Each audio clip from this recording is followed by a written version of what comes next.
Welcome into the Old Souls Football Podcast. On today's episode, Neil and I dive into the 1981 season and the play that stood out the most from that season. The catch. Dwight Clark's touchdown reception from Joe Montana to send the 49ers to the Super Bowl. All that and more next. 1981. Ronald Reagan takes the Oval Office January of that year. About 2 months later, he gets shot in Washington, D.C. It's the last known assassination attempt on a sitting president. That we know of, at least. I mean, MTV launches as the first 24-hour music channel, which I think we're not old enough to really care about MTV, but a lot of kids in the 80s. Yeah, we were just at the very end. Like TRL, I remember that being on when we'd come home from school, but that was when I was like in 5th grade, maybe. And then MTV got really bad and they just started playing ridiculousness, and the Jersey Shore was awesome. But Jersey Shore was like everybody my age loved Jersey Shore. Yeah, that was, you had to watch. It was like on Tuesday nights, and if you were nobody if you came to high school the next day and didn't watch that. Yeah, I'm a loser, and I know what Gym Tan Laundry is.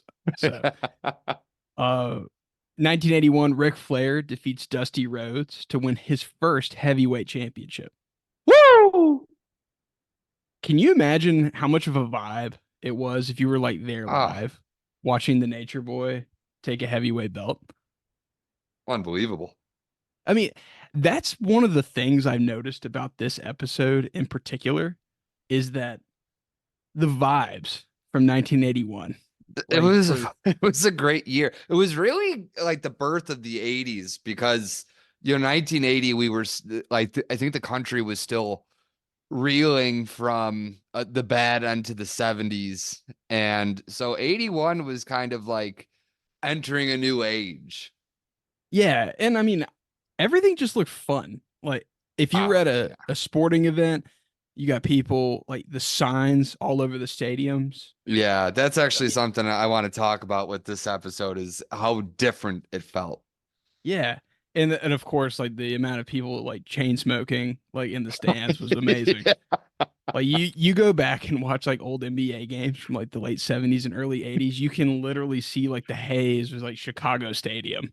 Yeah, if you ever watch like a Detroit Lions game in the Pontiac Silverdome, that place was yellow with smoke. Yeah. Like, they talk about artificial turf, like the AstroTurf, and how it probably hurt people. Of course, like football itself might have been kind of harmful, and then of course the steroid use. But don't forget all the secondhand smoke you probably got from going to the Silverdome. And then there's probably some asbestos that we don't know about either. Number one song that year, Betty Davis Eyes by Kim Carnes. Holy synthesizer, Batman. I turned that on and I felt like I was at a high school prom in the 80s. I was born in 93. I was not alive for the 80s, and I felt sentimental about that. That was awesome. That was a vibe too. I loved asking people that remember that song, and they're like, "Oh my, that she had such a raspy voice, but it was a good song." that was a fun. That was the telltale. Yeah, she really did. She, like, as somebody that doesn't have an amazing singing voice, like, I think that song's really, I mean, it's pretty good. It grew on me the more I listened to it. America is introduced in 1981 to crack cocaine, which, that's an epidemic that pretty much affected America's inner cities throughout the 80s and 90s. But yeah, and I'm being sarcastic here for those who aren't smart enough to realize that. I think it affected NFL history. Oh, okay. Go ahead. Without crack, does Mike Ditka send the entire Saints draft away for Ricky Williams? And what was that, 99? Yeah, 99. Without crack, does Indianapolis trade a first round pick for Trent Richardson after he averaged like 3 yards a carry in his rookie season. Huh. Yeah. Does Matt Millen lead Detroit to a Super Bowl? Just to go back to Trent Richardson real quick. I remember like 10 years ago on Twitter, there was like an all 22 camera shot of like a massive hole and then like a crowd of bodies. And it was like an arrow pointing towards the hole and an arrow pointing towards the body. And it said, which do you think, or which path do you think Trent Richardson took? And he clearly took the one right into the crowd of bodies. Yeah, he was a good college player. I cannot explain. Maybe he had injuries that we didn't know about in Cleveland or something like Yeah. that. But like he was not the same player when he got to the pros. God, Like no. he had no explosion, but like you said, no vision either. I don't know what happened to him. Without crack, does Matt Millen lead Detroit to a Super Bowl? Because looking back at some of his drafts, it's like, what are you thinking? Yeah. A Every wide single year. receiver 3 years in a row in the first Yeah. round. Because honestly, when you're building a team, a championship team, it's built through wide receivers. Yeah, the Not, outside not in. yeah. No one, literally, no one does that. Like if you look at every dynasty, they win the line of scrimmage, including the teams we'll talk about later. Without crack, and I think this one is the most crack worthy of all of the NFL moves that we were alive for. Without crack cocaine, does Tim Tebow get drafted by Denver in the first round? That's a good Like, question. I remember that draft, and I'm thinking to myself, like, anybody with eyes knew Tim Tebow was a gimmicky college quarterback, great at college, but like his throwing motion was so awful. You Yeah, knew I he remember ESPN doing like draft specials about how he was trying to like unlearn that wonky delivery that he had. And I think eventually he kind of got to the point where he was like, yeah, whatever God wants me to, however he wants me to throw the ball. And I remember him saying, only one team has to like me. Well, he found that one team.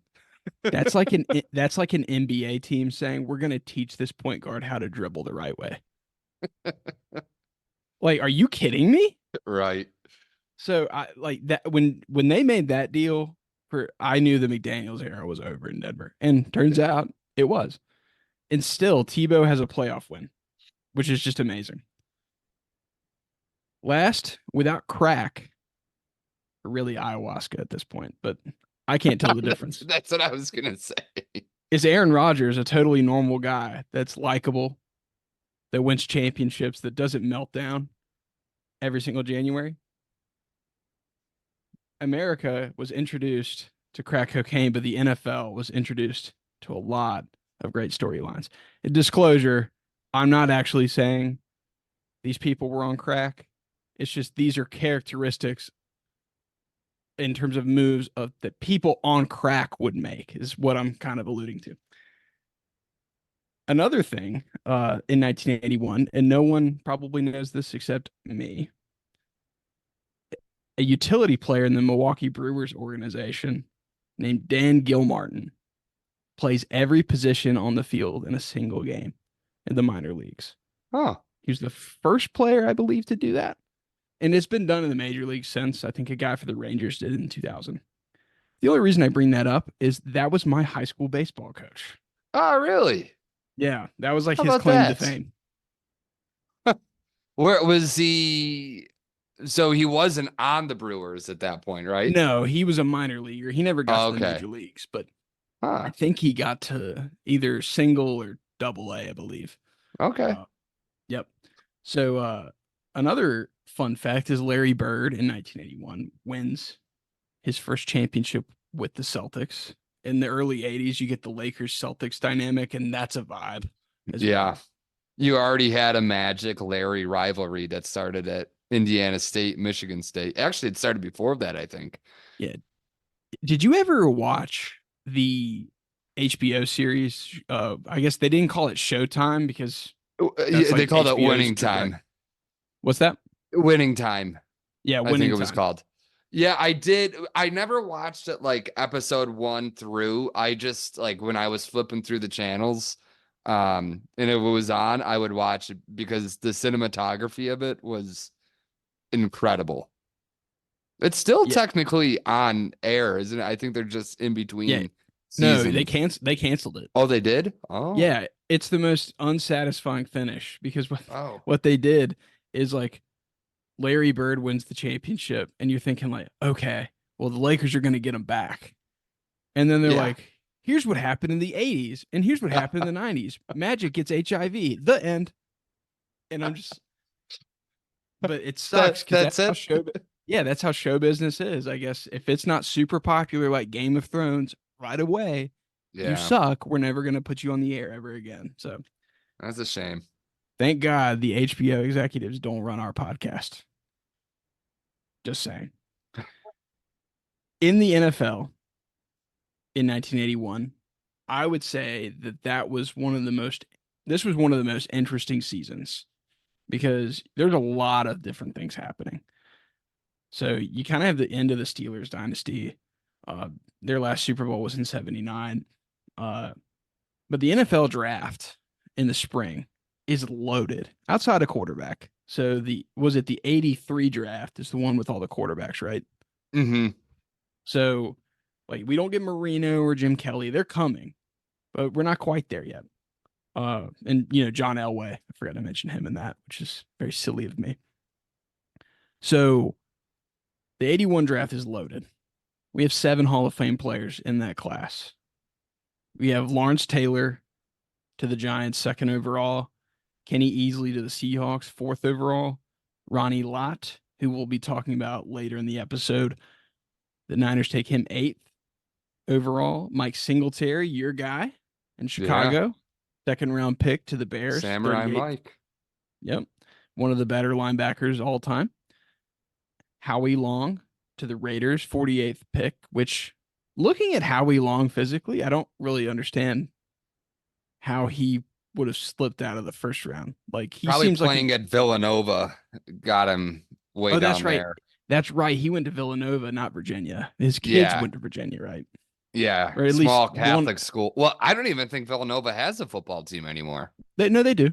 Oh, they do? Okay. Yeah. Howie Long's their best player of all time, but like guys like Brian Westbrook, I mean, they went there, Oh, but I didn't know that. yeah, I think Villanova might have won the CAA this year, or at least a share of it in All the right. FCS. So, uh, Ricky Jackson to the Saints, 51st overall, and then Russ Grimm to the Redskins, 69th overall. So, really loaded class. And what really stands out is outside of Ronnie Lott, like all of these guys are kind of line of scrimmage guys. And that's Mm-hmm. what's going to, I mean, we just said it. Championship teams are really defined at the line of scrimmage. And I think Lawrence Taylor, like if you ask about the '81 draft, it's Lawrence Taylor. Oh, Um, certainly. yeah, I mean, arguably the best linebacker of all time, arguably the best pass rusher of all time. Like he got to the quarterback at will. Uh, his highlight tapes for the Giants, like, are some of the, if you're just bored watching Lawrence Taylor just manhandle quarterbacks, it's a joy to watch. And speaking of cocaine, uh, going back, unfortunately, because he's a nice man, but he did have a problem with it in the '80s. George Rogers from South Carolina, he actually won Rookie of the Year in '81. No. And if he doesn't have a drug issue, and he had some injuries with New Orleans, maybe he is one of those Hall of Famers. He went 1st overall to the Saints, and you know that's another what if, because a lot, some of these guys got ruined by drugs and injuries, and George Rogers is one of them. And that's more of a prevailing issue in America in the '80s anyway. But George Rogers was kind of victim to that. Um, the defending champion Oakland Raiders have a Super Bowl hangover and go 7-9. And this was actually their last season in Oakland, the first time. That's right. Yeah. So Al Davis, I guess, moves them to LA and then back to Oakland again in the '90s. and then out of Oakland again. And it's kind of amazing he never actually got what he wanted while he was alive. And that was a new stadium. That's unbelievable when you think that this is not their first rodeo. It's kind of true though of the teams that have moved recently. They do have a history of moving, but they I mean looking back on it now, obviously the Raiders are always meant for Oakland, but them playing in LA was also kind of cool. But playing in Vegas has never been cool to me. No, I don't know no. if other people would agree with that, but I Well, also my don't give a take, shit. yeah, my take on the Raiders is like they're California's team. It feels so wrong. Like a lot of people would now say like, oh, the 49ers, right? Yeah, But the thing is like 10 years ago, when you just walk around the streets of Los Angeles, like you ask people who their favorite football team is, and they would say the Raiders. You never hear anybody say the Chargers. Definitely didn't hear the Rams because they were still, they were in St. Louis at the time. And then the 49ers, like that's more of a Northern California thing. Like the Raiders were synonymous with that state, and they're the ones that like got kicked out of it, which is kind of crazy. Like they yeah, had to go to Vegas, and it's a shame that they're in Vegas now. Um, but at the same time, like it seems like the franchise is in a healthy spot. They just hosted the Super Bowl, so I guess they could be doing worse. that's true. They could always be like they could be St. Louis and lose their team altogether. Um, but anyway, uh, the New York Stock Exchange in New York takes center stage with their fearsome pass rush.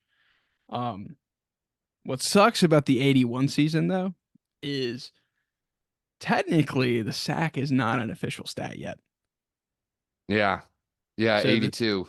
yeah. So there's a lot of new things.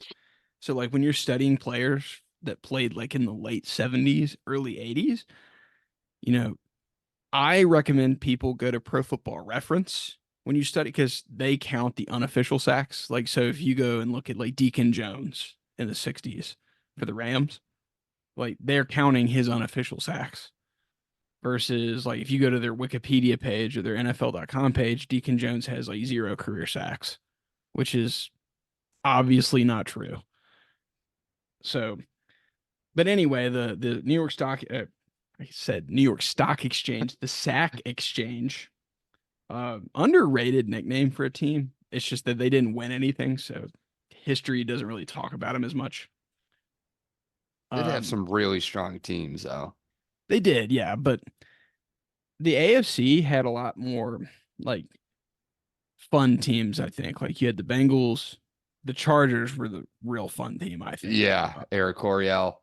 yeah. So the Jets were fun, and they're in a big market, but you had really two main like guys in Joe Klecko, who Hall of Fame guy who actually just got in last year. Um, Mm-hmm. he won Defensive Player of the Year in 1981, the year we're talking about. Two-time first team All Pro, but I'm not even sure if he was actually better than this next guy. But this next guy is like a total tool. Like literally everybody that covered him hated him. Yeah, yeah. So I don't think he'll get in just based off the fact that no one likes him, and that's Mark Gastineau. Um, giant D bag, according to everybody that covered him and everybody that played against him. But you watch like some of his old tape, he was dominant, dude. Yeah, he was. He had 20 unofficial sacks in 1981, 19 in 83, and then 22 in 84.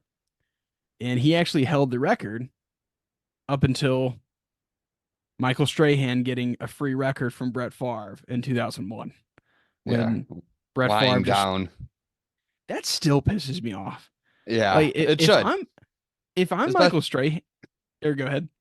no, I was gonna say, especially as a Packers fan, having to watch uh him literally lay in front of him to just Yeah. because he was a buddy. Yeah. Well, I mean, the game was in hand because it was like the Yeah. late fourth quarter, but and I think the Giants stunk that year. So it's not like the game meant anything for the Giants.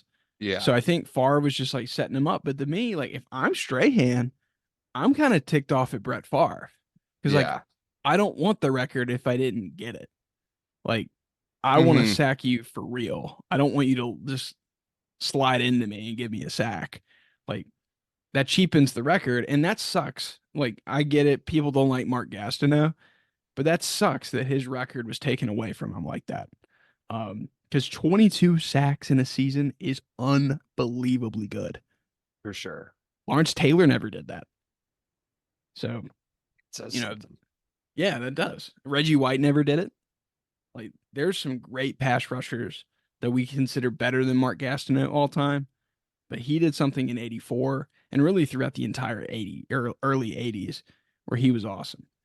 But he retired in 88. He had this kind of, you know, crazy situation with his, I guess, fiance, who was an actress named Bridget Nielsen.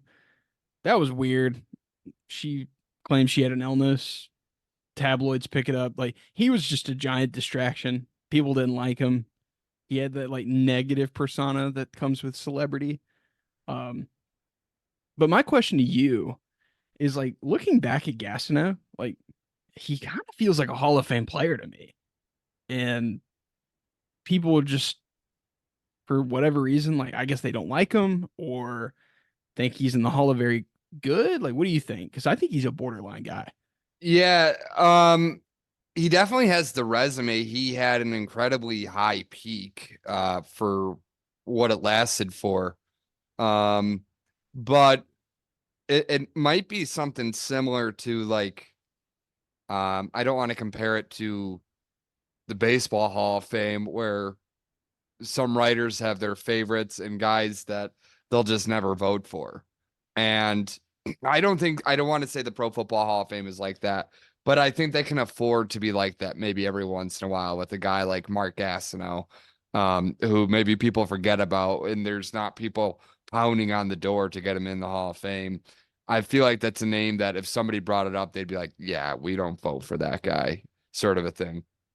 Yeah, and ultimately, like if we're voting on character, there's other guys in the Hall of Fame that aren't likable, aren't likable guys. But in terms of merit, to me, this guy fits it. Like he defined an era in the early 80s on what it meant to get to the quarterback.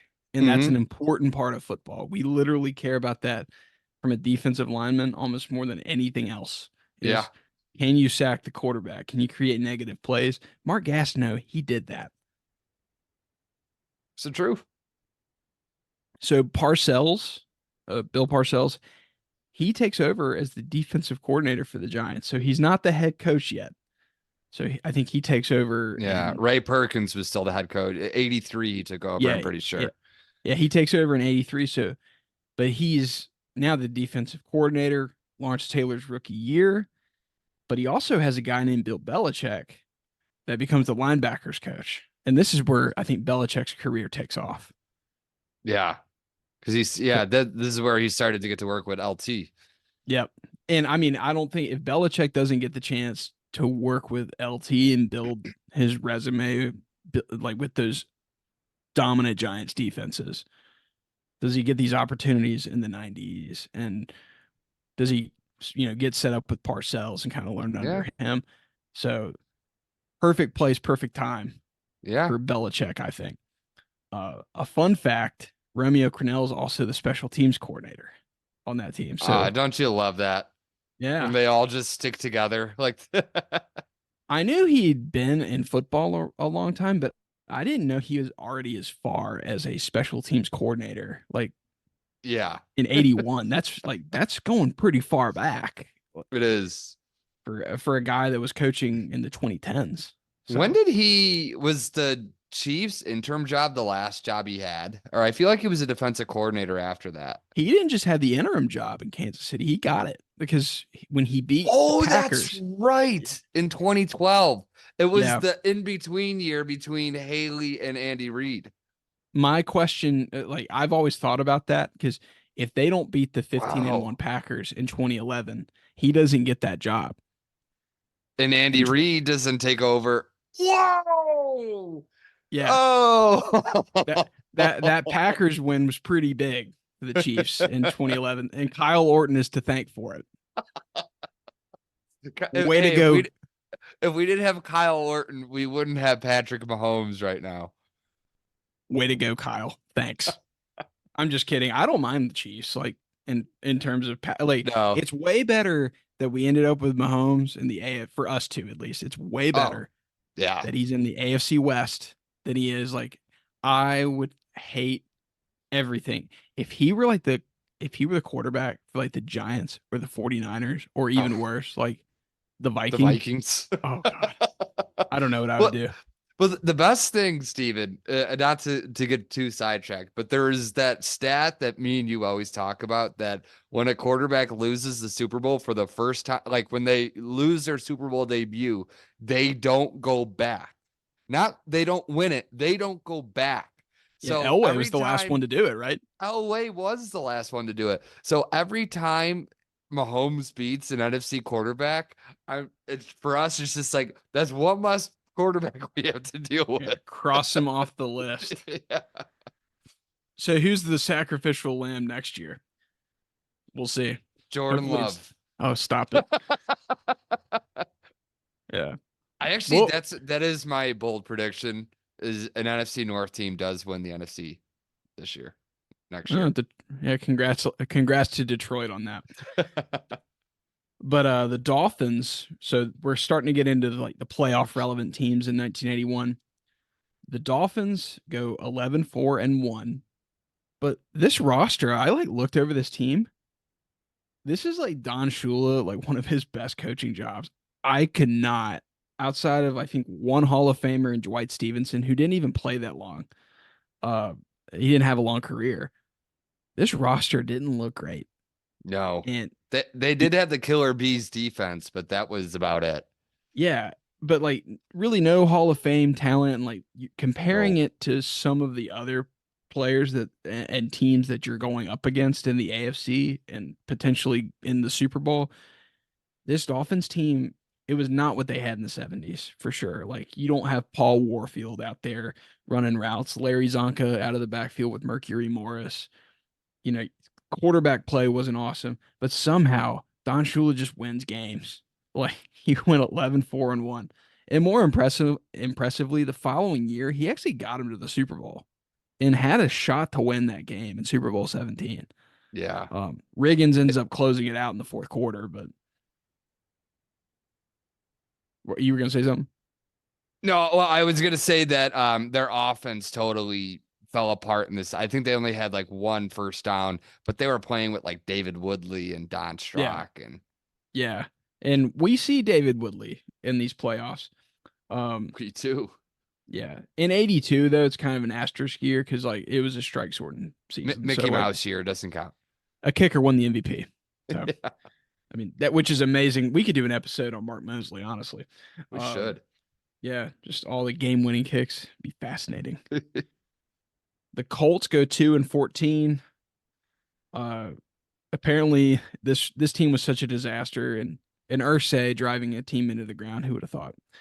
Uh Burt Jones told Sports Illustrated that year that team owner Robert Irsay called plays from the booth. Like he he he was sitting there like up in the booth directing the guys what to do, and it led to a great season when they went 2-14. Imagine his son doing that now.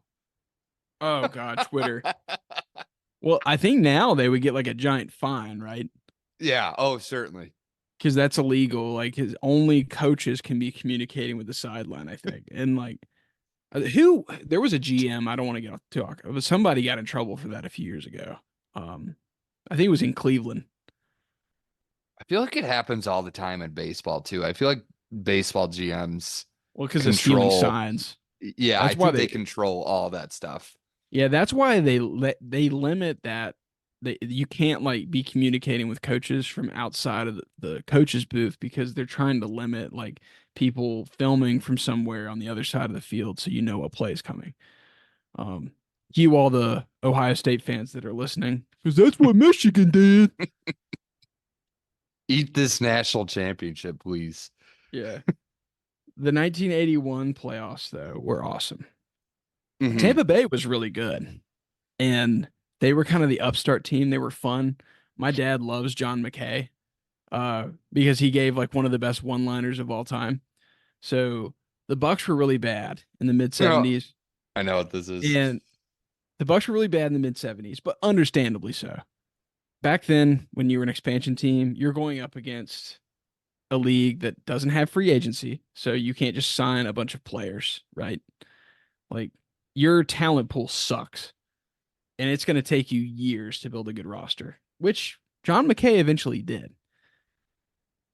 And he's I think like they go winless in 76, I believe. And a reporter asked him after the game, like, what did you think of your team's execution? And he had one reply, and he said, I'm in favor of it. And I think about that quote a lot because there's a lot of situations where I wish I could have like an answer like that. Yeah. And he was joking but serious at the same time, and I love that. And the Bucks were fun. They had the creamsicle uniforms. Like, man, it's the 80s. I just the vibes. They're so Hmm. great. We were born at the wrong time, Stephen. I think about that a lot where I'm like, man, being a kid in the 80s sounds awesome. Oh, I always think like if I was born in like actually give me like 1964, so early high school around this time, or excuse me, you're graduating high school around this time, 1981, or you're at least going into your junior year. You have the mid 80s where you're, hitting your 20s. Yeah. Would have been perfect. Oh yeah.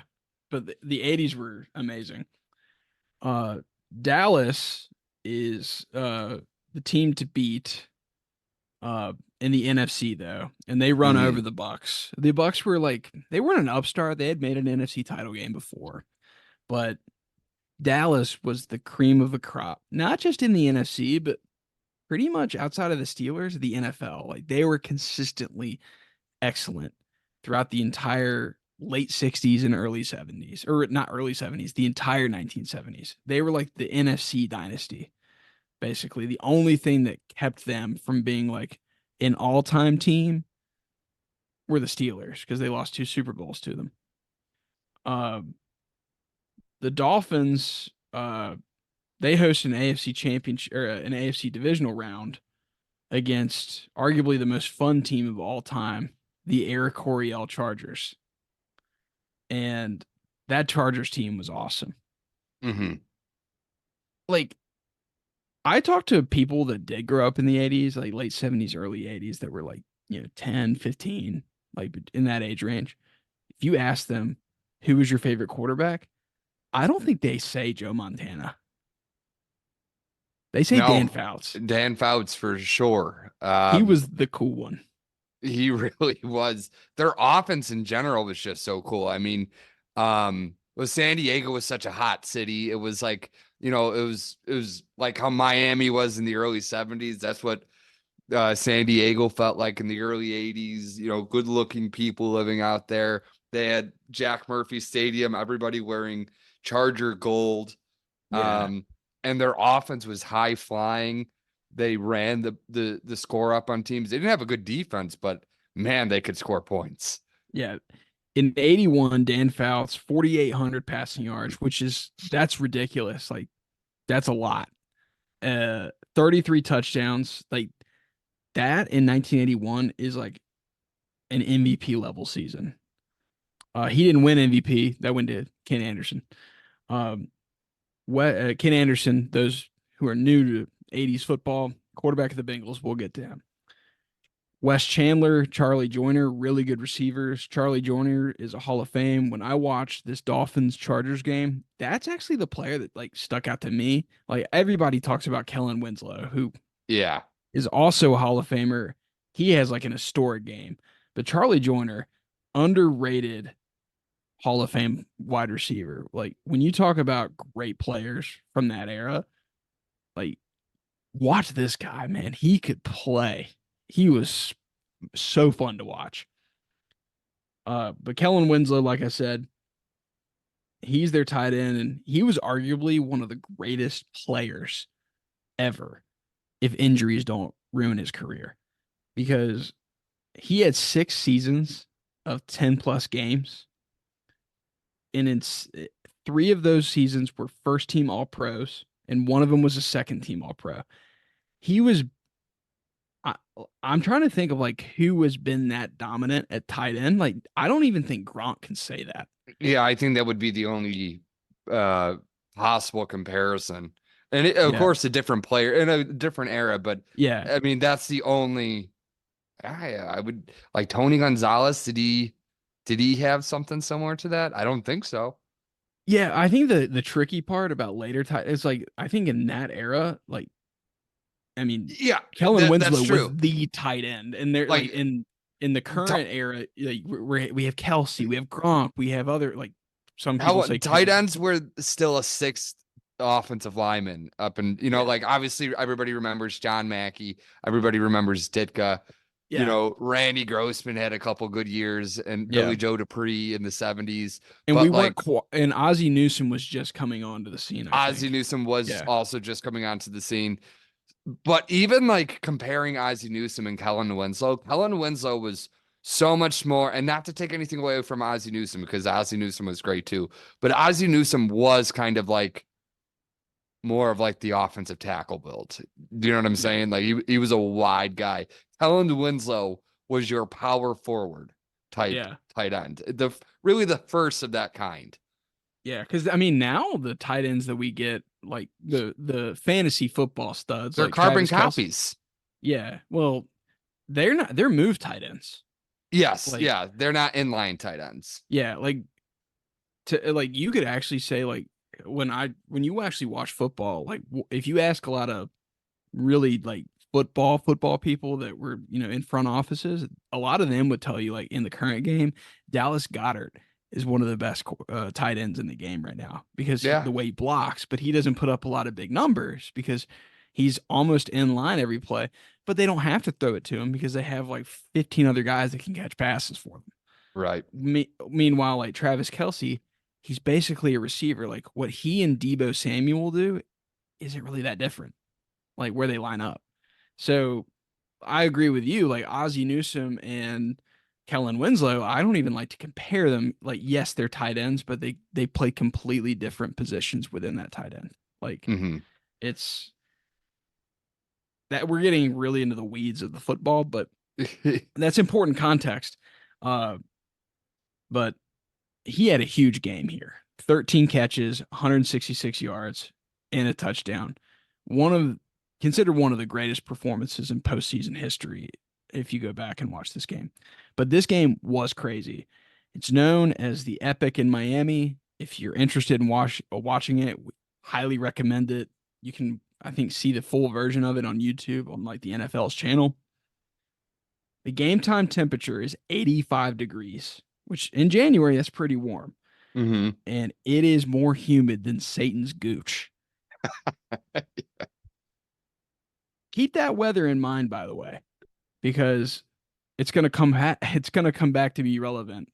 Whoever wins this game has to go to Cincinnati the following week, and it gets a little cold in Cincinnati the Yeah. following week, just a little. San Diego jumps to this huge lead though in the first quarter. It's 24-0. They're rolling. They're going to the AFC Championship. Like we got cool in the game playing. Like we're ready to go. Not so fast, as Lee Corso would say. Shula replaces David Woodley, who sucked in the first quarter, puts Don Strock in. Miami storms back in the second quarter. Because Don Strock had a much better arm. Yes. And they start moving the ball downfield. But at the end of the half, and this is one of the craziest plays in NFL history, actually, I would say. It didn't happen at the end of the game, so it kind of gets forgotten about. But Miami executes this hook and ladder play where Strock hits Duriel Harris downfield. But instead of running after the catch, Harris laterals the ball to Tony Nathan, who runs another 30 yards for a touchdown. It's one of the craziest plays I've ever seen Don to end the first half. Creaky's call of that is fantastic when he goes, "Look at this." Oh my God, I get chills just thinking. And the Orange Bowl, The Dolphins should have never left the Orange Bowl. I mean, that place was a football heaven. Again, 1981 81. vibes. This God, it was awesome. That's gonna be the name of the episode. Vibes. Like the shit that we deal with now, like we're live from AT&T Stadium. Fuck that. AT&T Stadium in Arlington Park and No, oh, like we're at Acura Shore Stadium. What? Take me to the Orange Bowl. Like it looks like a shithole, and this is like, 30 years before they demolish it. It already looks like a shithole. But my God, like that looks awesome. I want to go to a game there. Like, man, I love it. 1981. But Miami takes a fourth quarter lead in this game, and Dan Fouts ends up tying the game with a blind pass intended for Winslow. So he's not even actually trying to throw the ball to Winslow in this play, but somehow this ball ends up finding Chargers wide receiver James Brooks for the touchdown. So he accidentally throws a touchdown. It's crazy. Yeah. Blind luck. And he even admits it. Like, I wasn't trying to do it, but that's just the way this game was. It was insane. The ball would bounce one way, and then it would go the other. But speaking of blind luck, later in the episode, this is my opinion. Some people dispute this. I think blind luck comes to play with Joe Montana and Dwight Clark. Yeah. That's just my opinion. No, it's actually a very similar the way it all played out. It's true. Yep. Miami has a chance to win the game, but Kellen Winslow, who we just gave a stat line earlier with like the 13 catches, 166 yards, and a touchdown, he's not done yet. He blocks a kick, and we're going to overtime. Like I think that's what puts him and his performance in that game above like anybody I've ever seen. It wasn't just the, offensive production. It's the fact that he keeps them alive because he blocks a kick in a crucial moment. Like, in just the effort he played with was awesome. Like it made me a Kellen Winslow fan just watching it. In overtime, both teams are exhausted from playing in the heat and humidity. There's that picture of Kellen Winslow being carried off the field by his teammates. Like he can't walk, basically. But of course, the game doesn't end quickly in overtime. Both kickers miss their chances. It goes back and forth. And then finally, at the end of overtime, the Chargers win it at the end of the first period of overtime to cement a win in the greatest NFL game ever played, in my opinion. The truth. And we're not even done yet because we're actually we're covering the NFC Championship. That was a divisional round. So the playoffs are already awesome, right? We still have Cincinnati. So Paul Brown, he steps down after the 1975 season. And he's one of the greatest coaches of all time. Everybody admits this. Like, if you have a top 10 list in coaches, he's obviously one of them. It's undisputed. Belichick, I think, has said that the greatest coach in the history of the NFL is Paul Brown. I'm not going to argue against that. I think there's certain tiers, but I think Paul Brown's right there with all of them, including Belichick. He won a Big Ten, by the way. I didn't know this until last night. I didn't realize he was at Ohio State.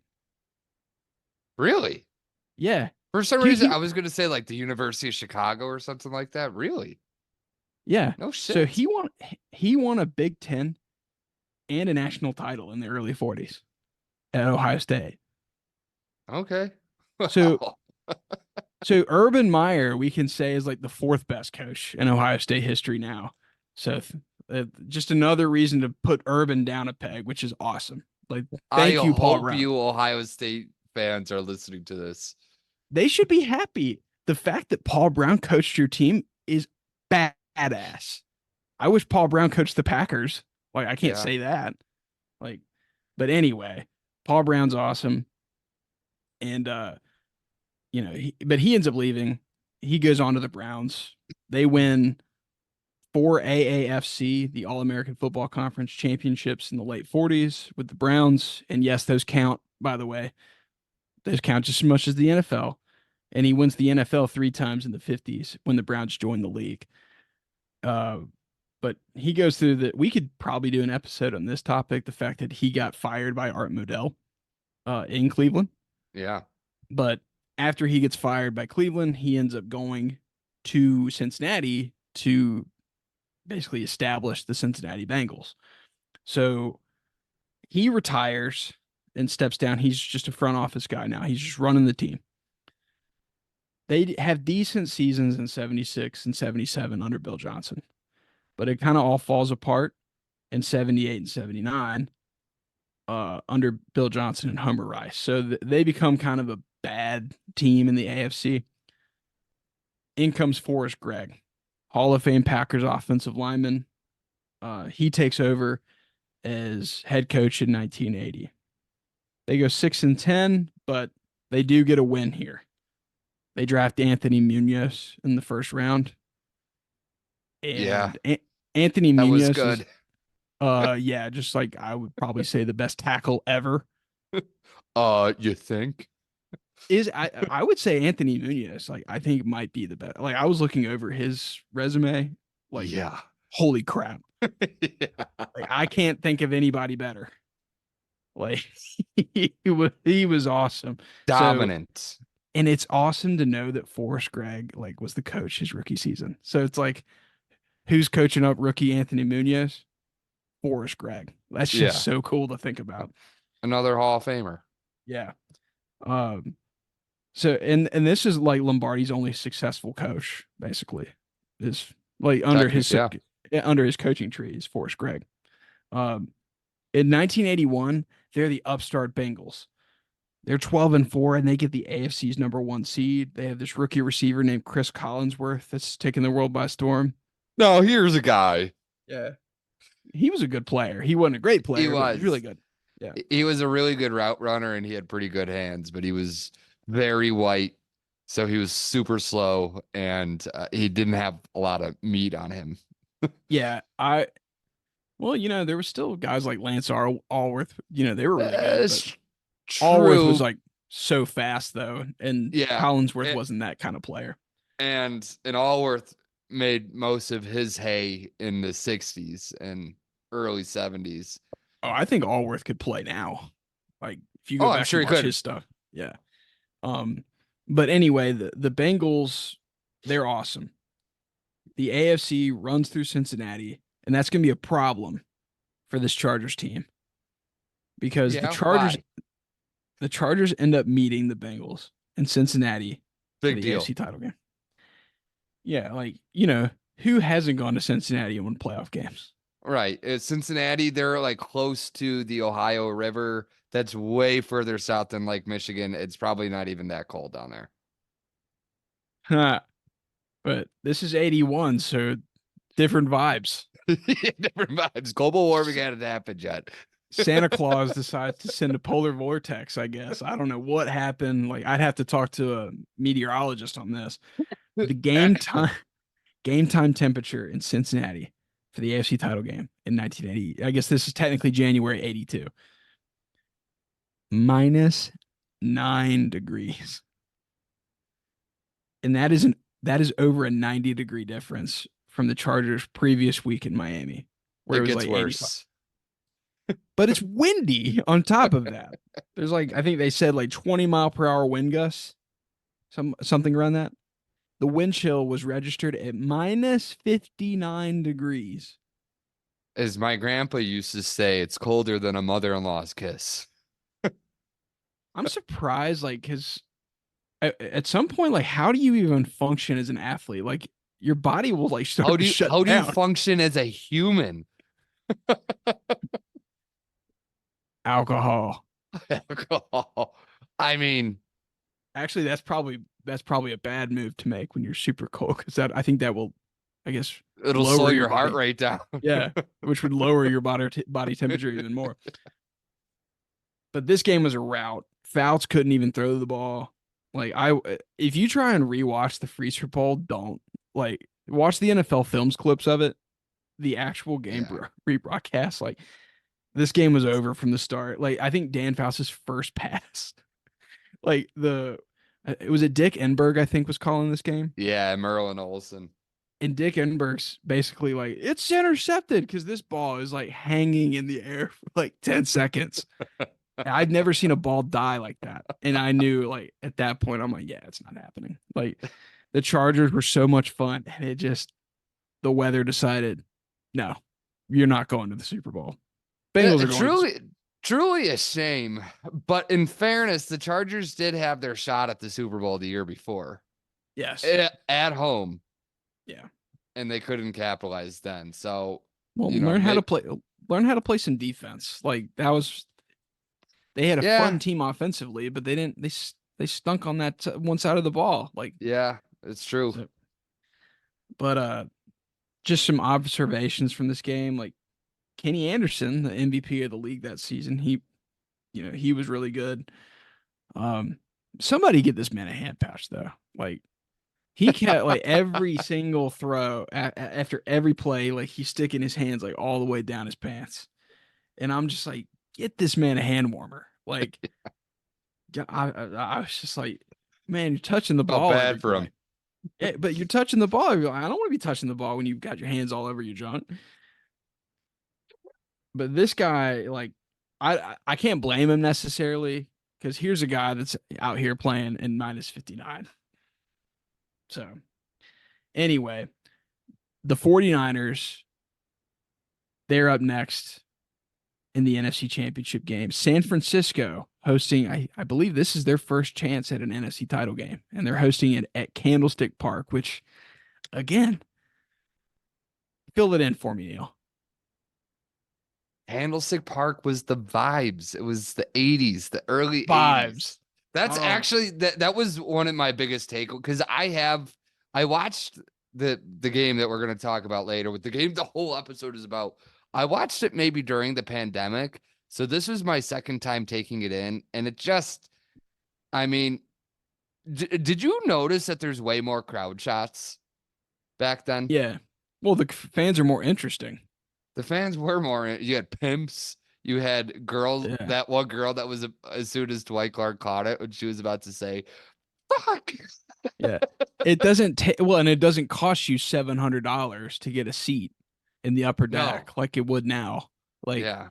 it's the NFL hadn't gotten too corporate yet. Like now it's Yeah. ridiculous. Like you go to an NFL game, you want to take like you and your kids, it's going to cost you like if you have a family of 4, it's going to cost you what? $1,200. Easy. And that's like not including all the parking and all the bull crap you have to deal with. And then like you want to buy a hot dog, like, oh, that'll be $8.50, and that's being generous. Like a beer is $12. yeah. Speaking of fans in the stands, by the way, do you know what family was at this game? At the catch. A 4-year-old with his dad. Oh yes. Tom Brady. Touchdown Yeah. Tom. At first, like when I had read that, I was like, "Oh, that's bullshit." Like, come on. Like, how old is he? And I'm like, "Yeah, he was 4. He could have gone." But there's a picture of it. So, like, once I saw that, I'm like, "Okay, he was there." I remember when I was in kindergarten when the Patriots won their first Super Bowl, and I remember saying to my mom, I go, "Mom, did you know that Tom Brady was on the Brady Bunch?" Like where I got that, and my mom was like, "No, he wasn't, Neil. Like he's way too young for that." And I was Yeah. like, "Well, how old are you?" Yeah. Yeah, that's I think I'm surprised like Chris Berman or anybody didn't run more with the Brady name. With that, Like with the yeah. Brady Bunch. I'm like just that's just like it was right there for him. And I don't feel like he ever did it. And it was still a big show. It's because it was on Nick at Night all the time. Yeah. And well, the Brady Bunch is like an iconic show. Like and Yeah. especially people like Chris Berman's age, like Would have right up loved their it. alley. Like yeah, they grew up with that stuff. But the fun fact, I thought about this more, like, and really completely irrelevant to the game because he's 4 years old when he's there. But Tom Brady actually ends his career with more Super Bowls than Bill Walsh and Tom Landry combined. Wow. That's depressing to think about for the other two because pretty damn successful, by the way. Landry had 2, Walsh had 3, Brady had 7. Wow, Oh a my, 4-year-old at that game walked away with more Super Bowls. the greatest NFL player of all time. He's 4. Anyway, uh, prior to 81, though, the 49ers basically like the least successful franchise from the old NFL, I would say, like the Mhm. 1960s on. Like maybe they're, obviously maybe the Saints, like in the Falcons, and like there were some teams in there that had very little success, but they were kind of a laughing stock throughout their existence, like just completely irrelevant team. And Bill Walsh, he comes in, like they hadn't won anything prior to him getting there. He takes over in 79. Uh, doesn't start off very well. 2 and No, 14. In today's NFL, Bill Walsh gets fired after his first season. probably does because he's ruining we need to get a new rookie quarterback next year and we need Oh, he might have got he was an offensive coach, so they might have given him a little bit more. If he was a Yeah. defensive coach, they would have kicked his ass to the curb. Yeah. Well, at least it's going to get better in year 2. Not really. 6 and 10 in 1980. He feels a lot like Belichick in his first season in New York, or in not New York, New England, where Yeah. he's 6 and 10. So Belichick 6 and 10 in 2000. Uh, this team isn't showing any signs of progress. Like if from the outside looking in, you're like, what are they doing?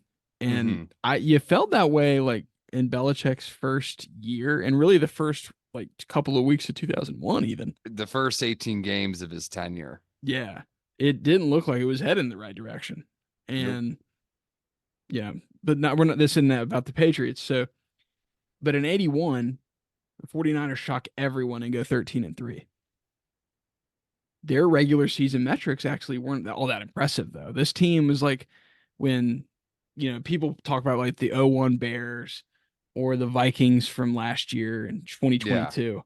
Like people will say, "Oh, the worst 13-3 team or the worst 13 win team of all time."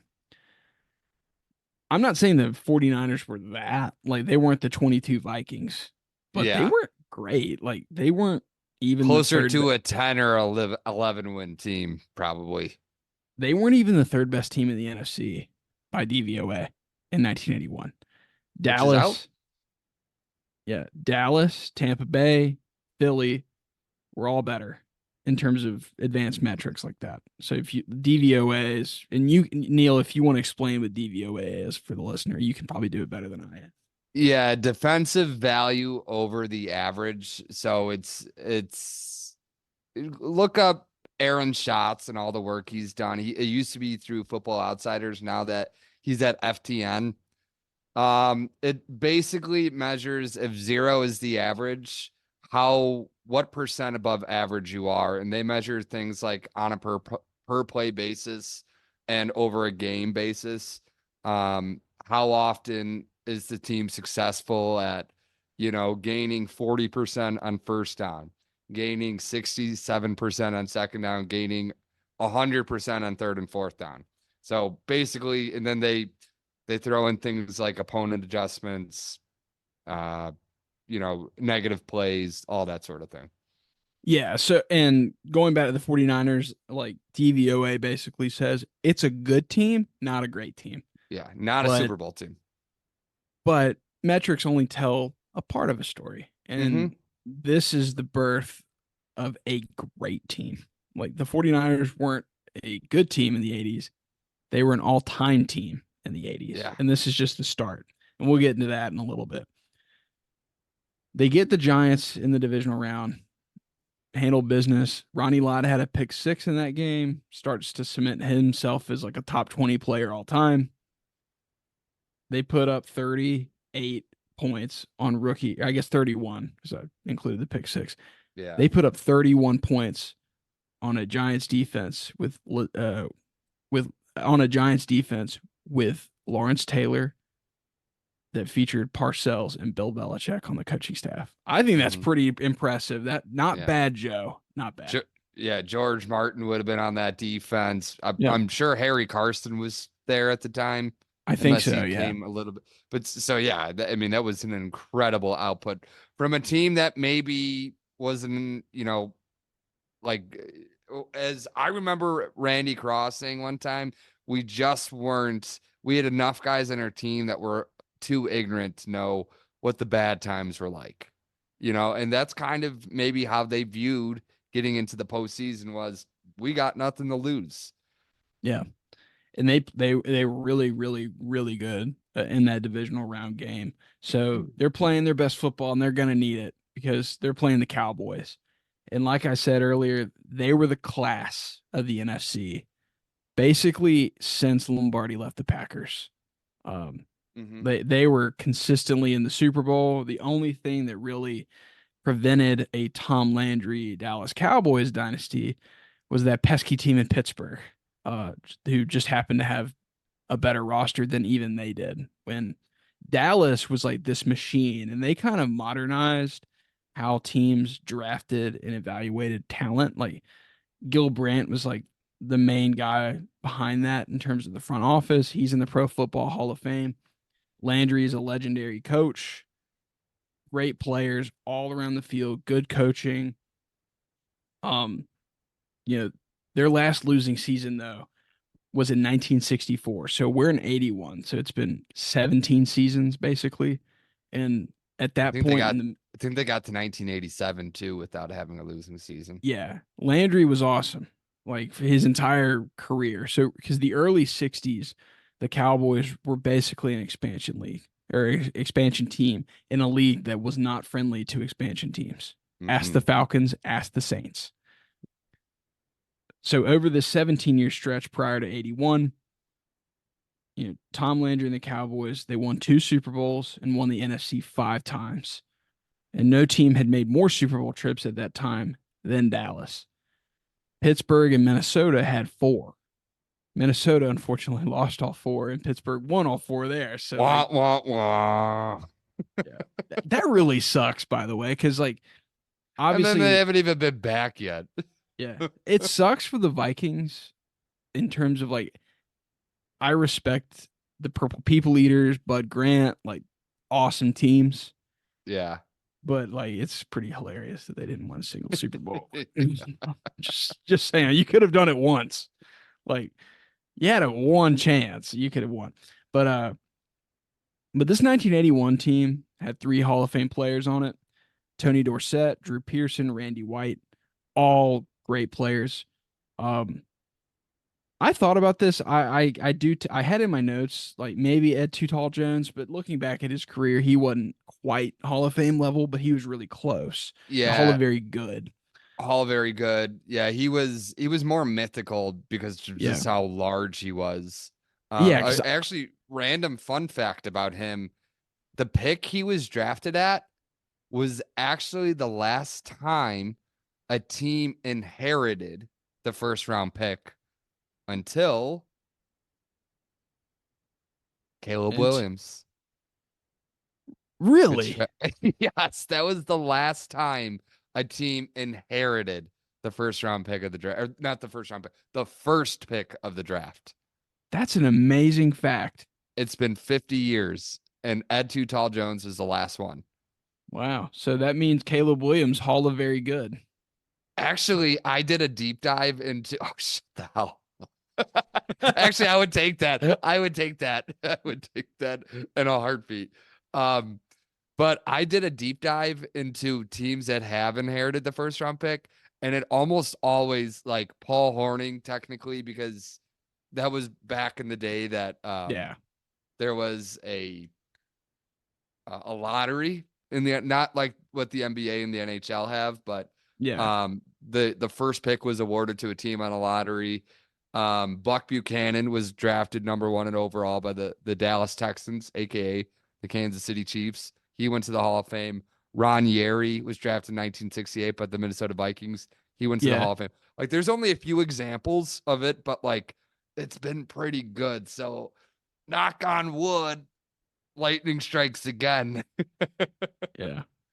This yeah, like I could we'll see what happens. I mean, the only thing that we definitely know for sure is that Caleb Williams will be a Chicago Bear. So we'll see what happens after that. Uh Everson Walls was the player I think like that, and he unfortunately like at the end of this game, like everybody remembers the catch because he was I think in coverage for Dwight Clark. Yeah, yeah. Uh, He was in the vicinity. he should be in the Hall of Fame though. Like I look He back at had a his hell of a career. game. What's that? He had a hell of a game this day. I mean, he had a couple great plays. Yeah, he was awesome, and I he was great in this game outside of the catch, basically, Hmm. which I consider almost a fluky play. But Everson Walls, I think, has an argument, so hopefully we'll see him get some consideration for the senior category. Hmm. But outside of that, like kind of a boring team because they're so consistent. Like they're like the '90s Braves. Yeah. Like just good players everywhere. Really well Hmm. managed, well coached. Because I mean, Tom Landry, Bobby Cox, you get the same kind of vibe from them. But like they weren't closing the Super Bowl at the rate that they could have. I think Hmm. like they had no team, even the Steelers couldn't claim to be this consistently excellent for this long. And it kind of felt disappointing. Only two Super Bowls, like for the amount of success and the amount of talent and the coach that they had. It's just, and some of it was bad luck, including this game. But they handled their business in the divisional round in 1981 playoffs. They beat the crap out of Tampa Bay, 38-0. So we get a really good matchup. San Francisco, Dallas, NFC title game at Candlestick Park. Cowboys are 3-point road favorites. So that should tell you the respect the Dallas Cowboys had going into this game. And San Francisco had annihilated Dallas earlier in the season. And it tells you the respect Dallas had for sure, but also how the public felt about the 49ers. They felt that this team was probably paper tigers, and maybe that win was a fluke back in October. Yeah, very similar vibes to the 2001 Steelers or not Steelers, the 2001 AFC Championship. Patriots. True. Yeah, because going into that AFC title game, like, oh well, Brady, he's 6th round pick, he's fluke, he's overrated, and the Steelers were at home, Heinz Field. Cordell Stewart was a pretty popular player, same kind of vibe. But 1981 season, what a vibe at Candlestick Park. 49ers have a shot at the Super Bowl for the first time in their history, and this place looks electric. The dimensions like make no sense because it was one of those multi-purpose stadiums. Hmm. But like we had seen Veteran Stadium, we had seen Riverfront, Three Rivers, like all these like stadiums that had been used for baseball and football. Like they were very circular. Bush Stadium was like this in St. Yeah. Louis. Cookie cutter stadiums. Cookie cutter stadiums that did both.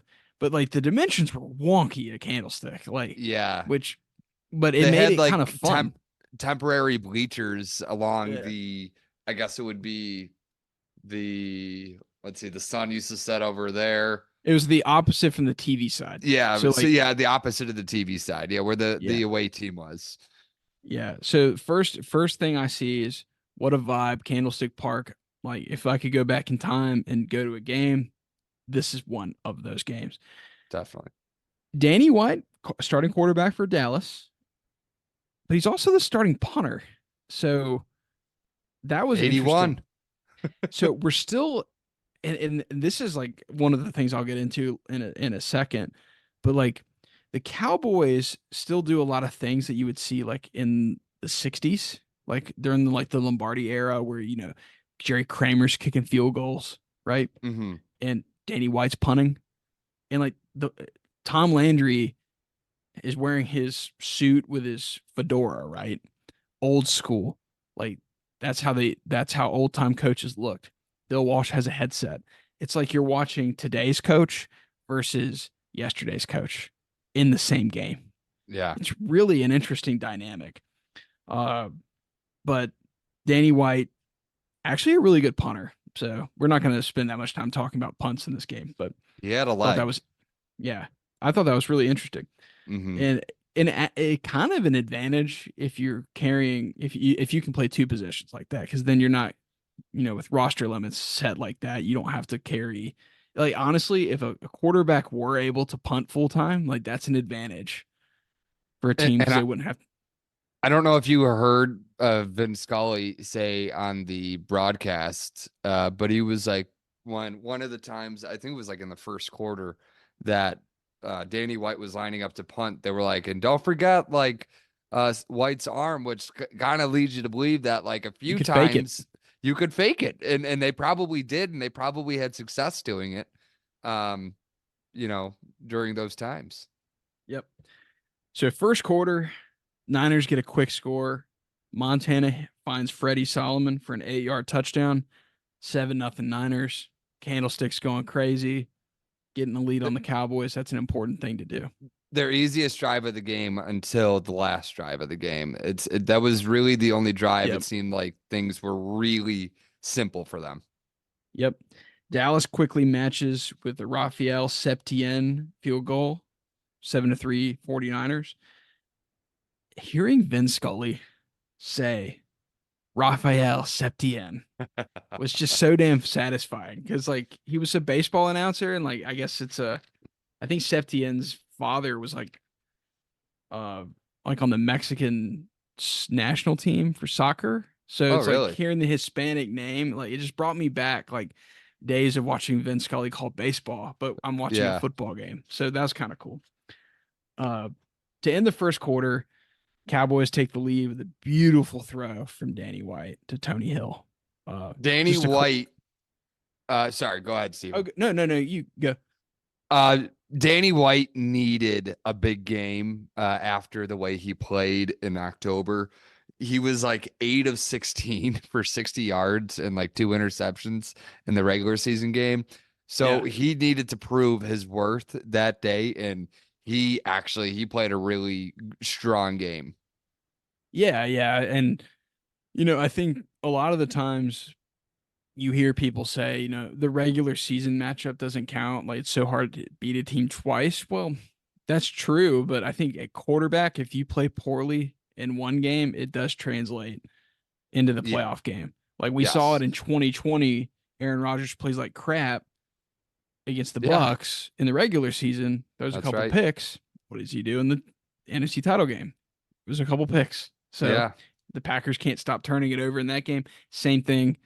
But you basically, like you said, you want to get off to a start where you can get a lead and you can get some confidence going from Danny White. And this Niners defense was no joke. Like it had some talent. Um, but that touchdown pass to Tony Hill, just classic man-to-man football. When he beat Eric Wright for the touchdown. End of first quarter, it's 10-7 Dallas. Start of the second quarter, Montana has this sick play where he evades Ed Too Tall Jones.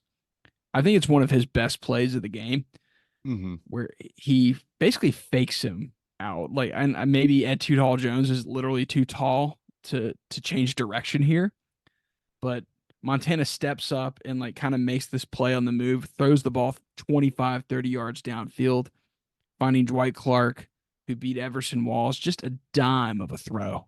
Hmm. Uh, but Walls gets his revenge later in that drive. He picks Montana off down the sideline, but Dallas punts. Yay, Danny White. Uh, and Montana finds Dwight Clark for a go-ahead touchdown. It's 14-10 San Francisco. We kind of go to the late part of the second quarter. Ronnie Lott makes a great play on the ball for the interception.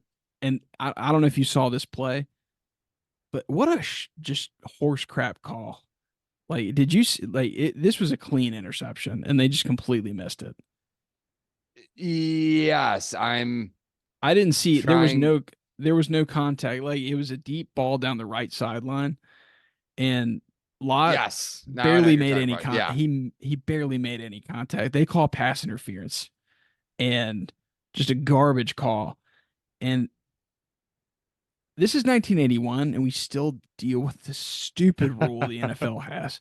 Why? A Why do we young, have somewhere a young Sean Payton was losing his mind. it doesn't make any sense. College has a good model for this. Why Mhm. is defensive pass interference a spot of the foul penalty? Yeah. I've never understood that. There should never be a 50-yard penalty. Like, Yeah. that's so dumb. And that sets Dallas up, though, to score a touchdown right at the end of the first half. Tony Dorsett walks it in 17-14 Dallas. One of the tricky things, if you go back and watch this game on YouTube or anything, there's no score bug in 1981, and there's really not like great score bugs up until like the mid to late 90s. So watching a game in 81, like you kind of have to follow along, and then hopefully they'll show you a shot of the scoreboard, which literally Yeah. to tell you how much time was left, they had to take a shot of the physical scoreboard. Better It was not awesome. look away. Yeah. And then like Vin Scully's like, yeah, there's this much time left on the in the game, and like or Hank Stram, who's providing color, would do it as well. Uh, just a poor end of the first half. A lot of turnovers. There was a muffed punt in there. Bad clock management by San Francisco to end the half. So you're going to the locker room like it kind of felt like these teams were talented, but it was sloppy. And Mhm. Dallas took the lead 17-14 at the half.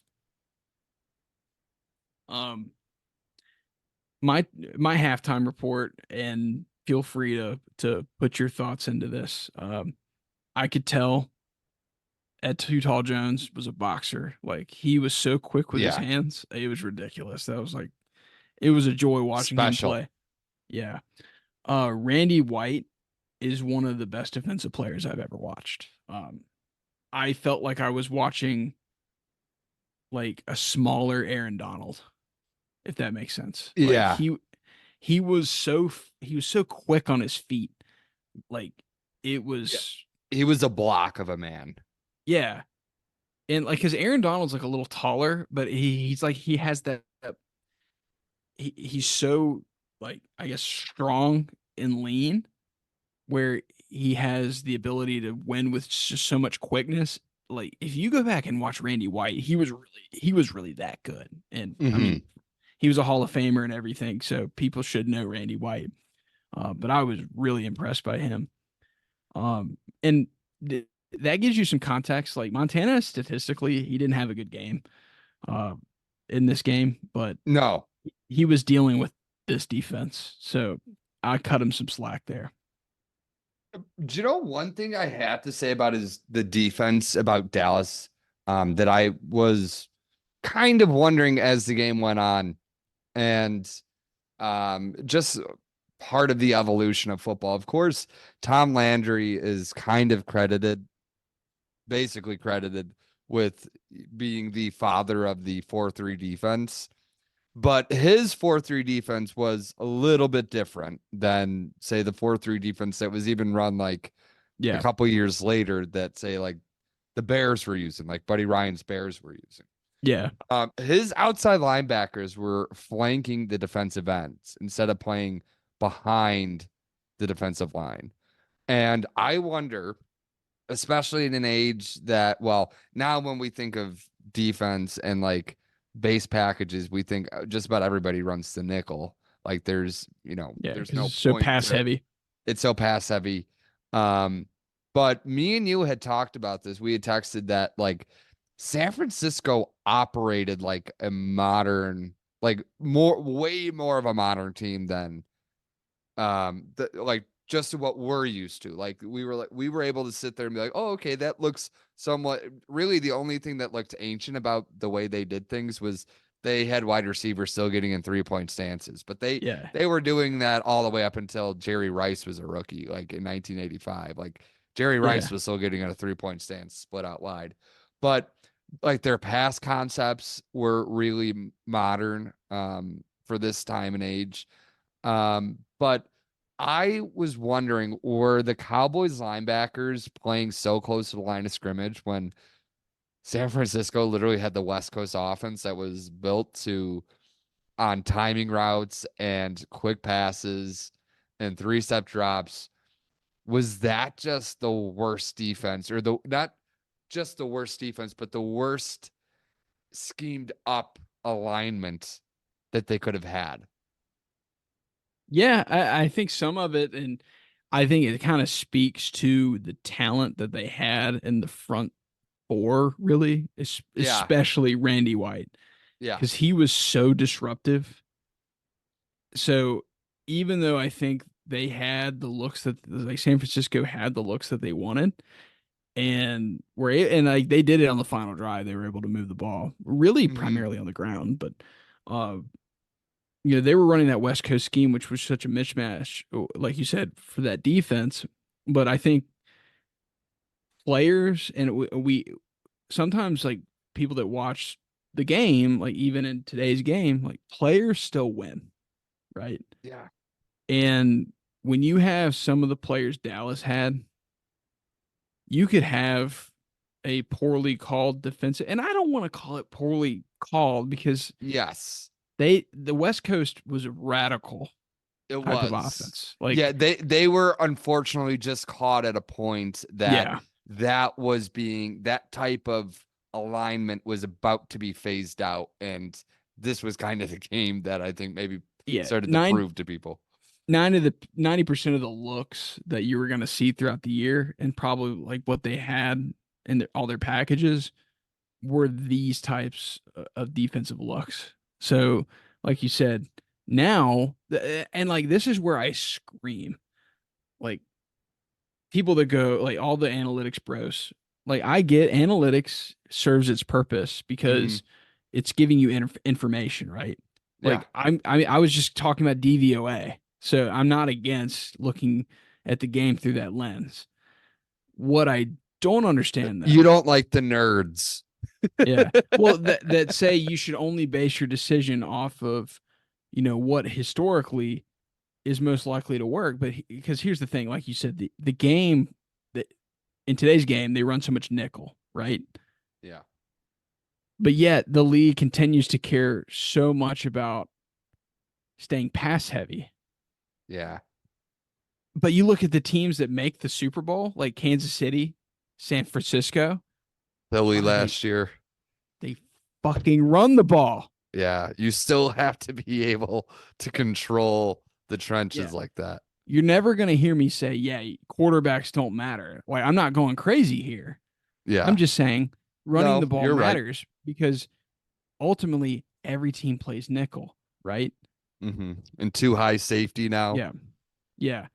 And the other thing too, like on the defensive side of things in today's game, if you can play nickel defense and stop the run, like you're gonna be a great defense. Baltimore did Yes. it. San Francisco was able to do it for most of the year up until The the playoffs, really.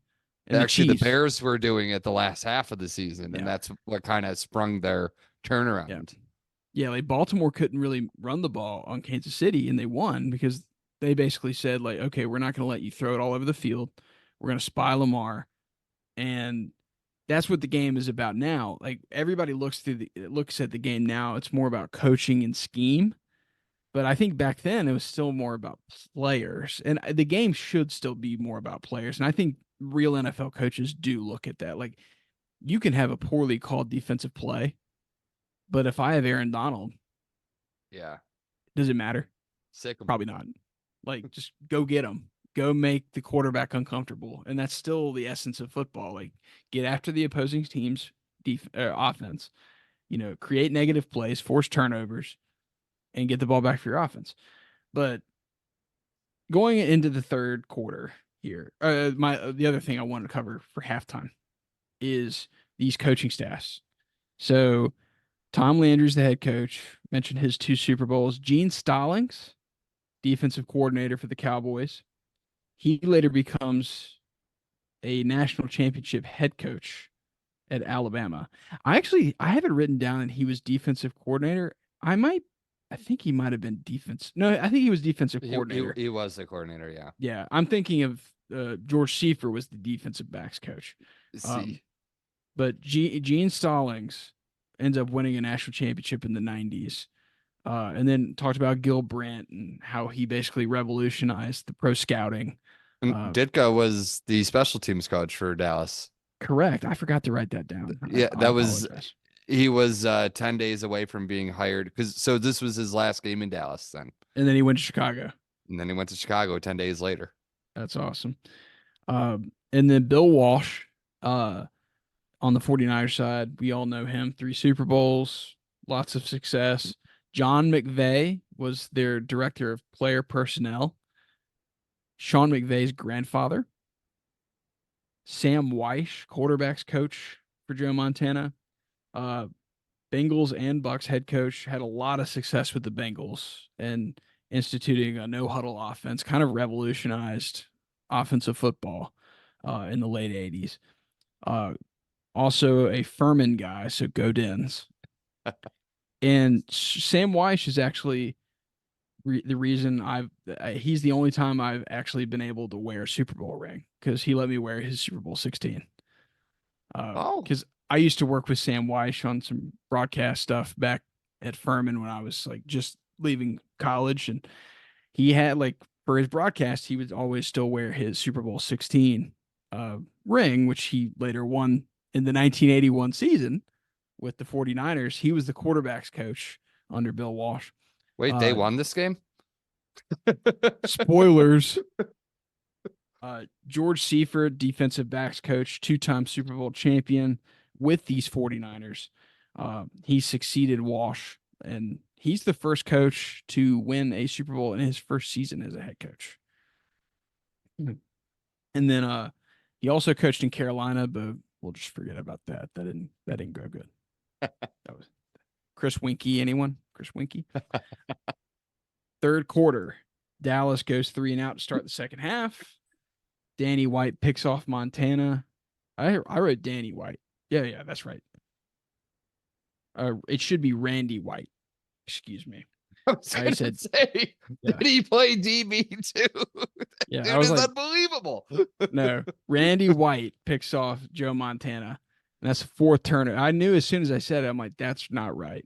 Danny White played quarterback. Randy White was a defensive lineman. It was a tip pass, and Randy White makes a play on the ball.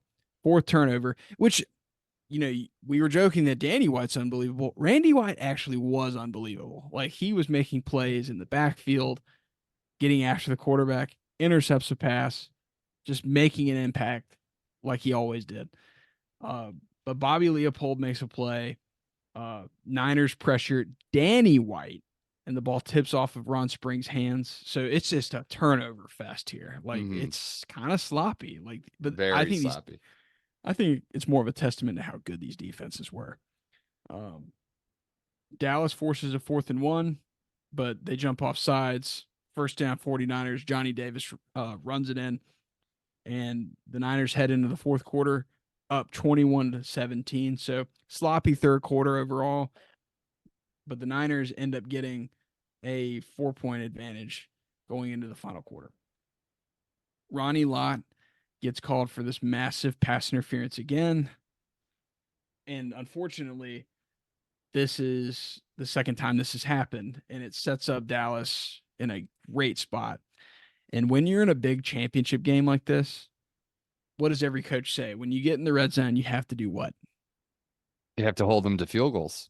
And the other team is saying, we got to score touchdowns. This is where I think the game was decided.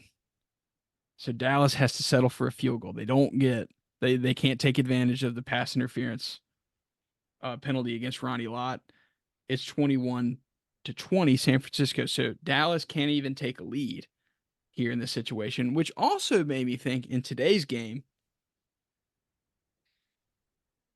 Dallas probably goes for it. Yeah. Dallas probably goes for this in this situation. If they're down 4 and they need a touchdown to take the lead, I don't think they want to give San Francisco the ball back still down 1. Yeah. And the other problem is you can't go for 2 in 1981. The 2-point conversion wasn't a thing until 1994. So San Francisco, you don't want to find yourself up 6. No. That and the other thing is you're giving San Francisco the ball back down one. If they score a touchdown, kick the extra point, it's a two You're possession game. you're screwed. Yeah. Yeah. So when you're watching this game, like in hindsight, the first thing you have to do is you have to rethink what a two possession game is. Cause like you're trained now, like unless you're Dan Campbell, because you can't understand this in terms of what the difference between a 3 point game and or a three possession game and a two possession game is. But 9 point game in today's game is two possessions. 8 points is one, right? Because it would take a touchdown and a 2 point conversion. So that's probably the only thing I can criticize Tom Landry for here is you probably, in hindsight, go for this because the field goal doesn't really help you that much. No. Um, but anyway, they kick it. It's a 1 point game.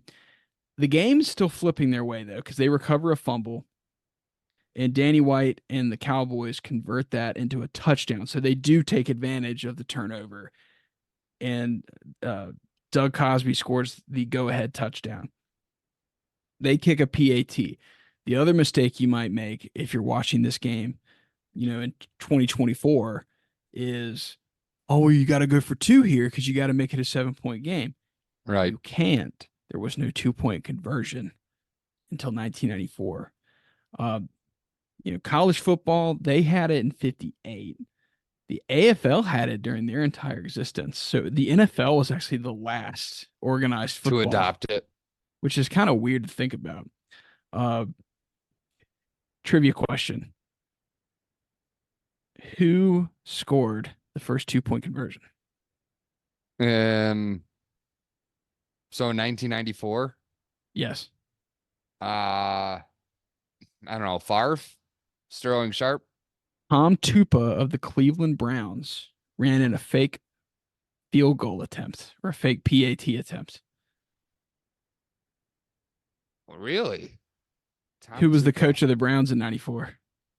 Oh, Bill. Bill Yes. was. I love that because it's like he gets the first 2 point conversion, and he was like the first coach in like 60 years to do a drop kick. Remember with That Doug sneaky Flutie? bastard. God, I love Bill. Like just We, that type of stuff. we really love Bill. So, because I looked that up and I was just like, Tom Tupa of the Browns. I'm like, wait, 94? I'm like, yes. Like, I'm sure Kirk Ferentz helped draw it up too. Uh, but anyway, it's flipping Dallas's way. Montana, when it rains, it pours. You think once this happens, this game's over. Montana Yeah, throws his third interception to Everson Walls here. And I thought it was curtains for sure. yeah, it reminded me like of the recent San Francisco playoff wins that like against Green Bay, for example. Like Aaron Jones makes his huge run, you think like that's the game. Everson Walls makes this play. I'm thinking this game's wrapped up. All Done. Dallas needs at this point is a field goal. It's out of reach. And this game feels like it's going their way. Landry's going to make his sixth Super Bowl appearance. Remember, no other franchise had four, or the only other Pittsburgh and Miami had four. No other team had five. He's about to get his sixth. If they win this game, how do we look at Tom Landry? Do we look at him differently? Yeah, that's a good way. I mean, it would have been not just 6 and 12 years. Yeah. And he was on the cusp with the Ice Bowl. He was on the cusp the year before. I mean, yeah, he's an all-time. Yeah. And that would have been his third Super Bowl, assuming they beat Cincinnati. Yep. Which I think they probably do beat Cincinnati more handily than the Niners did because we think Dallas is probably a better football team in 1981 than San Francisco was. Yeah. So it's kind of an interesting way to look at it because like we look at Tom Landry as an all-time coach, like top 10, right?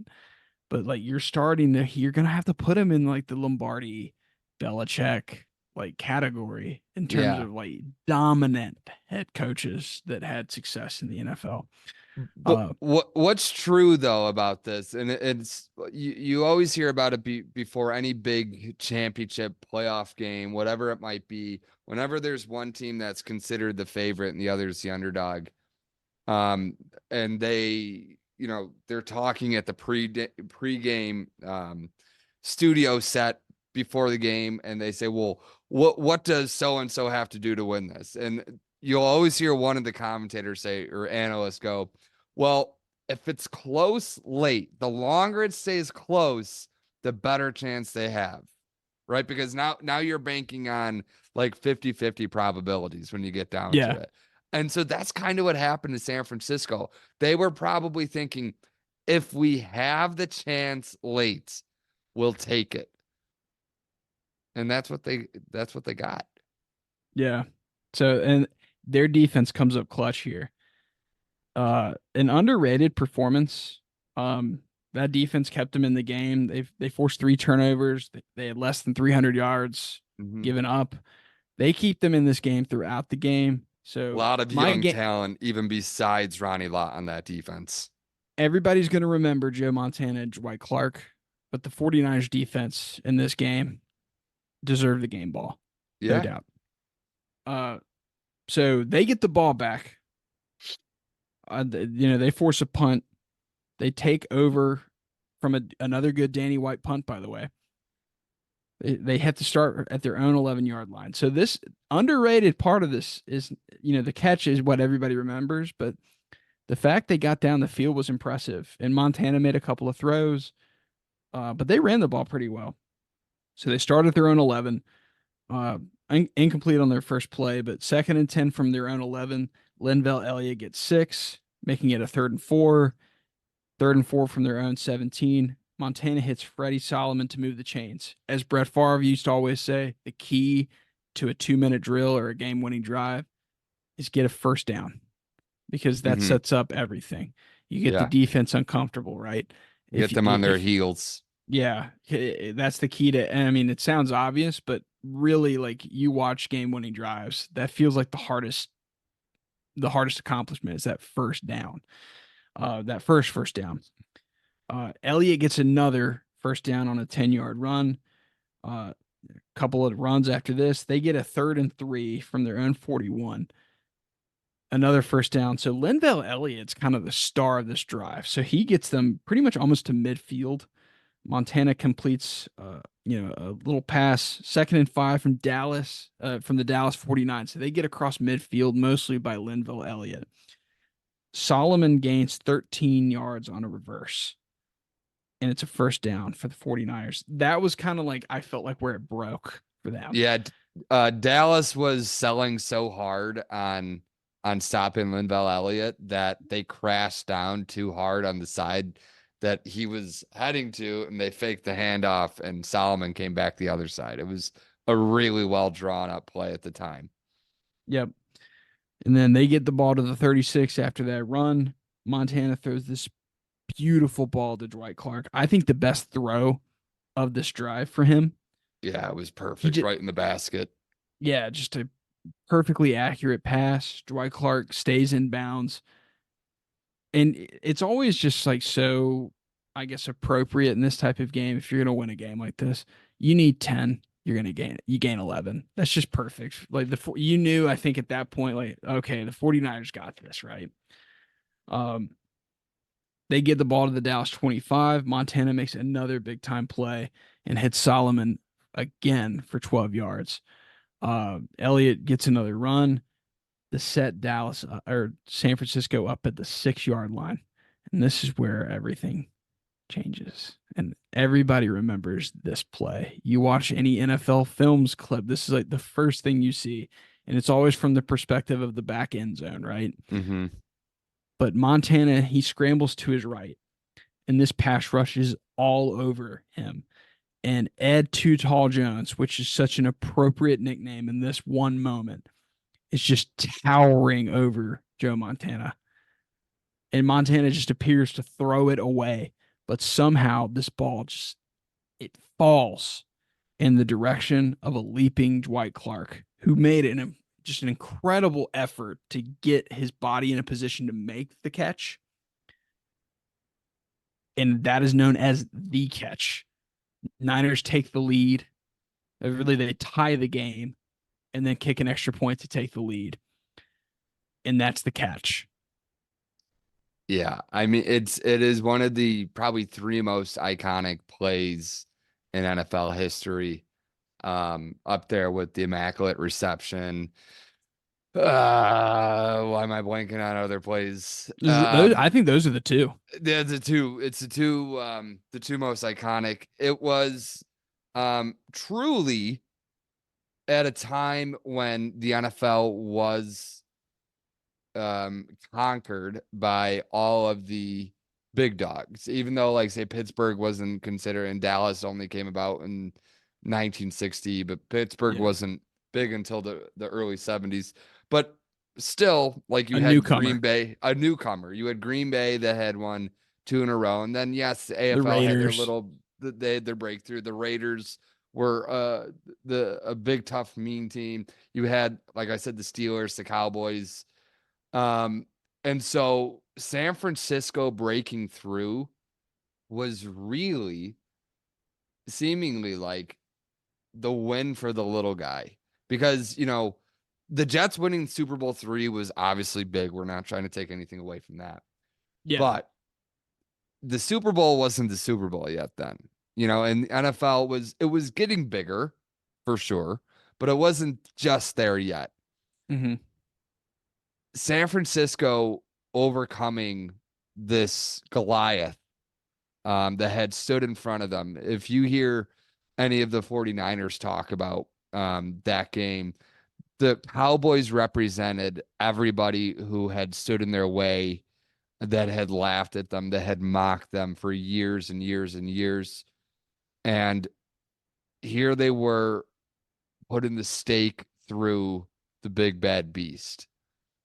It's truly like an artistic moment in NFL history. You could not paint a better picture than what happened in Candlestick Park on that January day, 1982. What a vibe. What a vibe from San Francisco, just Candlestick Park in that moment. Like, when you think of the NFL, like you said, I think it's better than the Immaculate Reception. I think it's just a romantic picture of NFL history. Mhm. And every time you see, like, when I think of like great plays in sports, like, I think of Michael Jordan hitting the shot against Cleveland. Over Craig Elo. Yep. I think of, Carlton Fisk, trying to wave the ball. And then I think of the catch. But the funny thing is, the game wasn't over. Dallas Wait a second. Dallas still got the ball with 47 seconds left. Imagine if Dallas scored and broke their goddamn hearts. I love how we were like super romantic and like, hey, by the way, the game's not fucking over yet. Defense, you got to get on the fucking field. Yeah, and I think I'm trying to. Ronnie Lott's like freaking out on the sideline, going, "Yeah, yeah," and like I think one of the coaches like, "Calm the fuck down." I saw that. Yeah, calm the fuck. Like, you had to play defense. Like, yeah, you got grabbed and like told to get out there. You have to go play, but.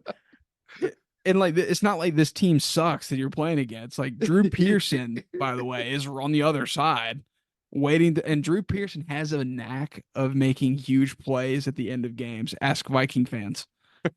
So that's like 3 digs at Vikings in this episode alone.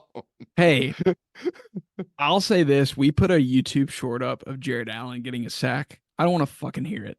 Okay. Yeah. You should be happy with that. Yeah, I know we did the YouTube short of the actually, we could have done the Paul Allen call of that, and we didn't. So well, we'd probably get a copyright strike. Yeah, you're right. So, we need to always put like our narration over it. But you're welcome, Vikings fans. Anyway, Danny White and the Cowboys, they're gonna get the ball back with 47 seconds, and this is like such a Packers defensive play in the playoffs, like, to happen. Like, I felt like a Packers fan watching if I were like a 49ers fan. Of course, he hits Drew Pearson for like 30 yards in the first play, right? And Dallas is in business. But underrated part of this play is Eric Wright tackles Drew Pearson in the open field. And that prevents Drew Pearson running another 40 yards downfield for a game-winning Yeah. touchdown. Now, And this, and looking back on it, there was an angle that it looked like Lott might have had a play at him, but he's definitely in field goal range. Like if he doesn't score a touchdown, he's definitely in field goal range. and a field goal wins Dallas the game. If Wright doesn't make this tackle, Drew Pearson runs in for a touchdown or at least gets them into field goal range where Septien can kick a game-winning field goal to send the Cowboys to the Super Bowl. Oh, Everybody wants to talk about the catch, but they should be talking as much about the tackle. mm-hmm. But the Niners defense, they seal it on the very next play. So all's forgotten. Lawrence Pillars strips Danny White. Jim Stuckey recovers. Fun fact, shout out to Clemson here. Dwight Clark game-winning catch. Jim Stuckey recovers the fumble. Also a Clemson Tiger. So there you go. Yeah, so Clemson won the national championship in 1981. So What a just big great year for year. Clemson football there. South Carolina football. So aftermath of this game, the Cowboys begin their downward trend. Like Neil said, they had some playoff seasons, but never really got to this point again.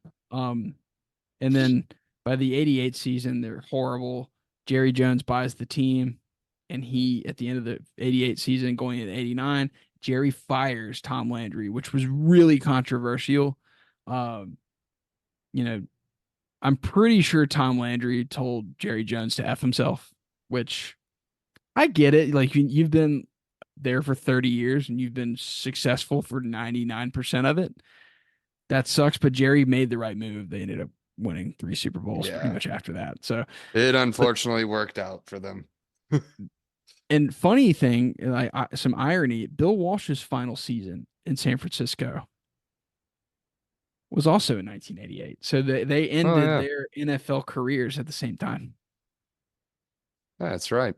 Bill Walsh was obviously a newcomer, but it's weird how they both went out at the same time. Like Tom Landry was like this old, kind of this old soul, I guess. No pun intended, but he was the old guy, and then Bill Walsh was the new guy, and they left at the same time. Bill Walsh later went to coach Stanford, but Walsh never he just wasn't mentally and emotionally healthy enough, I think, to have a long career in the NFL. He lived and died too much with the outcome. He reminded me of Lombardi because he never looked happy. Even at the end of this game, like all the 49ers, like we mentioned, Ronnie Lott celebrating, like, oh, everybody's so happy. And like Bill Walsh looked relieved more than anything. Yes. And like, this should be the greatest moment of your life so far. And I don't know, like, I can't speak for him. I'm not Bill Walsh and I don't know what he was saying behind the scenes, but like, at least from what I saw, like I've seen bigger celebrations out of coaches before. But the Cowboys, they go on that downward trend, like I said. And to kind of finish up here, 49ers, they end up going to Pontiac for Super Bowl XVI, Pontiac, Michigan.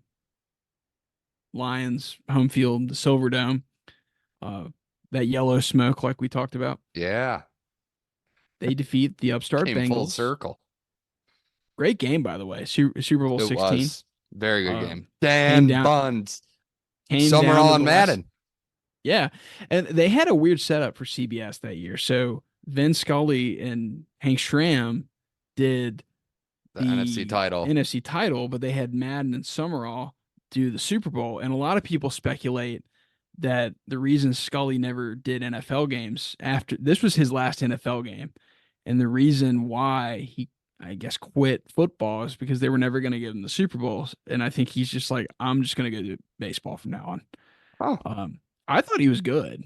So I thought he was good, but he was better at baseball for sure. He was. And I mean, there's probably going to be some people that are like, what? How can you say this? I think Vin Scully is a legend. I'm not trying to take anything, but my first memories of Vin Scully were him being the play-by-play of like the 1998, like the show games. Yeah. Or whatever they were. Yeah. I remember this. I remember the graphic packet, like me and my brother were playing those like in 2003, like when everybody else had PlayStation 2s. Yeah. And I had that game. I just remember the graphics package being so awful, and I was like, who is this guy talking? And it Oh my was Vince gosh. Scully the whole Yeah. time. But of course, Yeah. at the time I was like 7 or 8. But that's just like one of those Yeah. lasting memories. But no, he was good. I'm glad Summerall stuck though.